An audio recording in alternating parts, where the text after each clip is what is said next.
G'day everybody, how you going today? It is so good to see you. I do hope that you are super well. Today I am coming from the warehouse where I am doing some printing, laminating and stretching. Artwork, yes, people still buy it. And so can you. Jump on my website, buy a piece of original art. And if you buy it as a print, we can put it in a tube and send it all over the world for a very reasonable price. But that's not why we're here today. Today we're here to talk about RED, who are Red Raw about Red Raw, because maybe it's just not theirs only anymore. All of this and more coming next. Yes, indeed, RED, the company that make cine cameras called things like Raptor. It's funny they don't have one called Thor Thunder, Thunder Lightning Strike, Lightning Thor Hammer Fist. Coming soon to a camera store near you, yes indeed. RED, who have motifs of skulls on their cameras and exciting names like Raptor and Hammer. No, that's not true. They don't have one called Hammer. But they do have cool names like that. Dragon, Dragonfly. So many to choose from. They were a company given a patent in the USA in regards to allowing the recording of raw cinema images within a camera. This was a very broad patent at the time. And ever since then, other companies who've wanted to put RAW inside their cameras have either had to come to some arrangement with RED, or they've simply not been able to put RAW in their cameras. RED has been the gatekeeper of stopping other companies from doing this, from innovating and advancing the camera world. That's what's essentially come of this. Now, there are many that you would talk to out there would say, yes, this patent was far too broad and it should just never have been granted. Essentially, anybody who was wanting to record RAW inside of a digital movie camera can't do it unless it's a RED camera or they license it from RED. RED have to say yes. Now, of course, about a year ago, Nikon with the Z9 released firmware 2.0, didn't they? They sure did. They had promised almost a year earlier that the Z9 would shoot RAW, and it would shoot 8.3K, 60 frames per second, RAW. Now, to the best of our understanding, the way Nikon did this was using the TicoRAW compression algorithms, made their own version of it. So there is a Nikon RAW codec now, but also they have included some iterations of ProRes in their Z9 cameras. Okay, the moment Nikon did this, RED sued them. So around about a year ago, RED sued them, and thus a court case was pending. Now, it was pending for early next year. But as of the 25th of April, this lawsuit in the state of California has been dismissed without prejudice. Now, to the best of my reading, and I am not a lawyer, and please do correct me in the comments if I'm wrong, but to the best of my understanding, without prejudice means that this can be relitigated in the future if RED chooses to do so.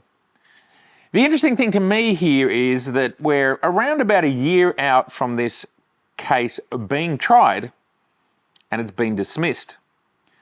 We don't really know what goes on behind the scenes between these two companies, but something similar happened to Sony when they were sued by RED. Something was going to go to trial, and it was all finalized and dismissed prior to the trial. So does this mean that Nikon and RED have come to some sort of agreement? That's probably the most likely outcome of why this has happened. But I'm not a lawyer, and I would really love anybody who knows more about this stuff to jump into the comments below and to share what this all really means. But there is two super interesting points that come out of this. The first one is the timing. This document filed in California is dated the 25th of April. On the 26th of April, Nikon dropped a trailer. We think about a new camera. We think it's about the Z8 because there's an Easter egg 8 hiding in the trailer. And there is also a less hidden Easter egg of a play button, which makes us all think, and we've kind of been informed, that it has to do with video. The suit is about video.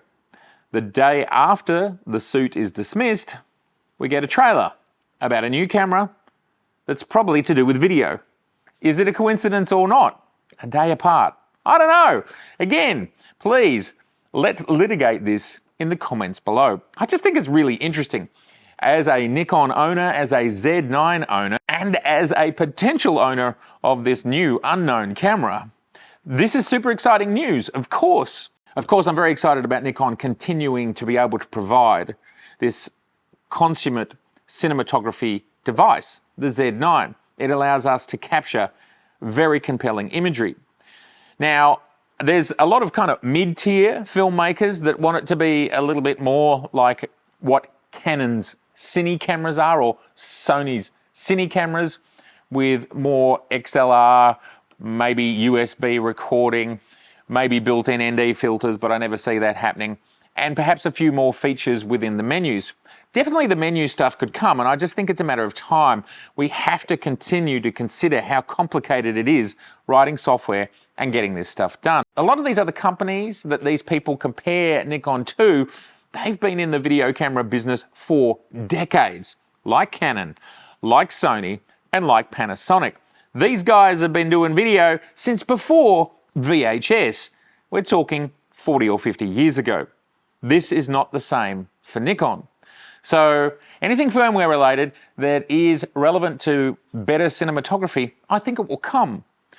But what I do want to stress is that if you're actually just shooting images and your sound is being recorded by a separate sound recordist, as is often done, so a higher level production, as a cinematography device where you'd be using manual lenses and you're pulling focus manually and you're actually doing a true cinematography production, not a mid-tier production, but a high-level production, what the Z9 is an astonishing box which allows you to attach so many lenses, almost every lens known to man on it. You can shoot at 8.3K, you can shoot in RAW, you can grade it. You can still have focus pulling, someone who's separate and their job is just to pull focus.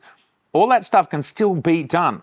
And for the more entry-level, single-person, run-and-gun scenario, where you want to have audio on board, you want to be using mics like this, the DJI or the Rode Wireless Goes, and you just want to get the job done and you're happy to have it all in camera, and you don't need an extraordinarily wide range of tools to get your job done because you're entry-level, again, I think the Z9 excels. So I think it excels at the entry and it excels right at the top. And it's perhaps those more mid-tier productions, of which there would be many happening every single day, where sure, the Z9, I suppose, could have a few more features. Or this new camera that's coming. Is it a flippy screen? No, I think that's more for the entry level. And I think most of the considerations are more about firmware related stuff. And I do think it will all come. And again, to circle back to that teaser, well, maybe it is coming. Maybe that's what that play button's all about. It does seem a little bit of a coincidence that these two events have happened a day apart. This camera is potentially being teased to us as a great video tool. So thus, this RED lawsuit being dismissed will allow this tool to come to market, to the best of my understanding, and it will have perhaps even more features than the Z9 has for video. Now, I also want to just address, while we're talking about this, even so it's not related to the RED thing, and I don't specifically want to talk about the Z8 anymore, but just what I do want to talk about is this notion that people don't want video cameras. I absolutely understand. I absolutely agree with you that if you don't want it, you don't want it. Cool bananas. But a mirrorless camera, which is a sensor running live, passing that information to an EVF so you can view it and decide when to take a photograph, that is actually a video camera that you simply haven't pressed record on yet. And when you're using it as a stills camera, it's a video camera while you're watching that bird of prey, while you're watching that sailboat win the race, while you're shooting that model as she walks down the street towards you, that is a video camera that what you're doing is just collecting a frame at a time by pressing your shutter. I cannot stress enough that 90 or 95% of what a video camera needs to be, it also needs to be in order to be a mirrorless stills camera. And the only extra bits we might think about adding are microphones, microphone ports, audio ports, and maybe heat sinks, a record button on the outside, and of course, menus. Firmware, which is software, look, once you create it once, it doesn't really have an ongoing cost. And I would say between each processor platform, so XPEED 6, XPEED 7, once that code is in place, the cost of augmenting it is probably minimal between each camera, especially if they have the same sensors, the general same functionality. So I implore those that continue to sort of say, oh, the Z8, I'm annoyed because it's got video. It excelling at video means it will excel at stills. That's just how it is. It will excel at stills as well. And stills, RAW, 14-bit RAW running at 20 frames per second is extraordinary hard work on the internal infrastructure of a camera.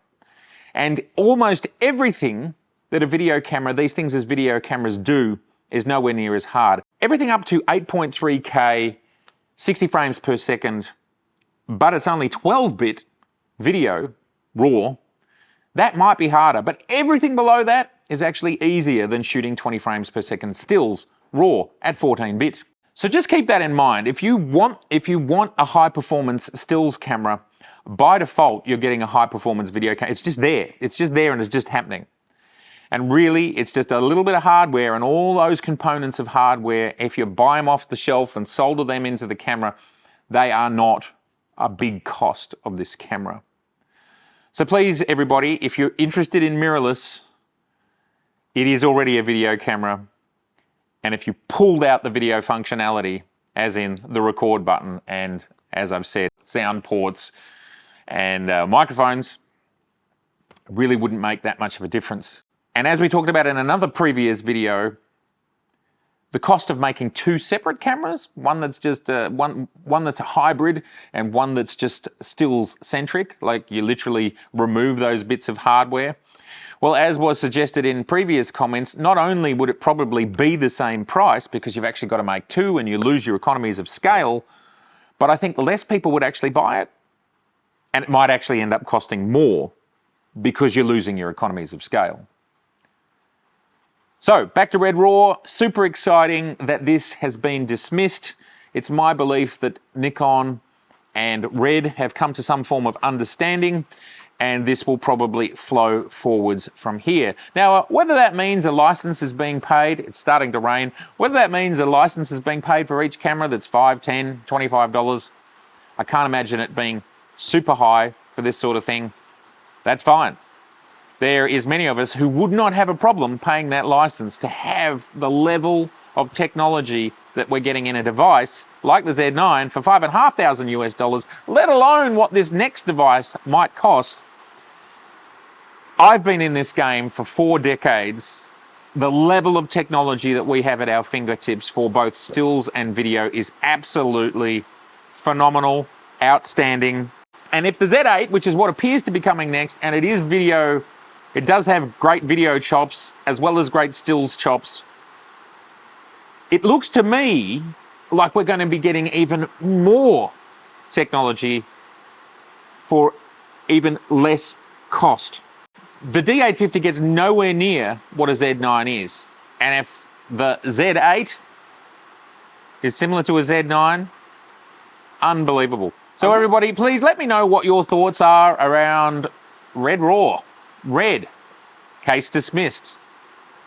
I'd love to hear anybody who knows more or understands more about this documentation and the case and the dismissal. Surely there's some viewers out there who are lawyers. All right, well, it's been so good to see you. And if this is, I'm going to go because of the rain, if this is your first time here, I'd love to see you again. So please do subscribe Please share and please like, and I've got one more canvas to stretch. See you later.